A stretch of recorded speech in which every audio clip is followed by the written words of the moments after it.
Aminado maging ang pulisya na mas nagiging mapangahas na ngayon ang mga masasamang loob sa paggawa ng mga krimen.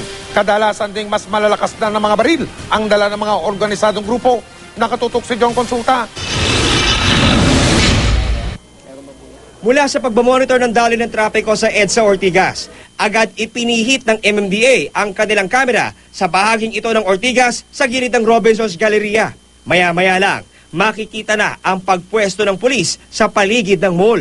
Ilang saglit pa, makikita na sa screen ang pagtawid ng lalaking ito na nakapulang t-shirt na tila hirap sa paglalakad habang inaalalayan ng isang pulis. Isa siya sa 6 na sugatan sa pagsabog ng isang granada at pamamaril sa nasabing mall. 10:32 ng umaga nang patigilan ng pulisya ang daloy ng trapiko sa paniwalang meron pa ring banta mula sa mga armadong suspect. Hindi nila alam kung may susunod pa ba na pagsabog, hindi nila, yun talaga yung SOP, i-clear nila yung area. Agad namang dumating ang iba pang pulis at mabilis na pinasok ang bahaging ito ng mall sa may Ortigas Avenue. Dumating din ang mga rescue units ng MMDA at mabilis na isinakay ang isa sa mga sugatang biktima. Nilagay siya sa stretcher para isakay na siya dun sa ambulansya. Pero makita niyo dun sa video nung palabas na lang siya nung inano natin. Pasado 2:00 ng hapon nang dumating ang mga tauhan ng CIDU sa tanggapan ng MMDA at maingat na pinag-aralan ng video. Tumanggi sila magbigay ng pahayag pero pag-aaralan daw nila ang mga videong ito pati na ang kuha sa mga possible escape routes para makatulong sa isinasagawang investigasyon.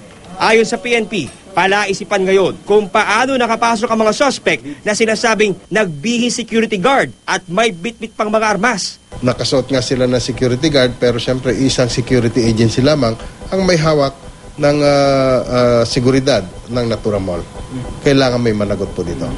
Aminado ang pulisya, tila mas malakas ang loob ng mga kriminal sa pag-atake at maski ang mga mall na may mga gwardya, hindi pinalalampas. Very brazen at natatakot ang ating mga kababayan at yun din ang pakiramdam ng ating Philippine National Police.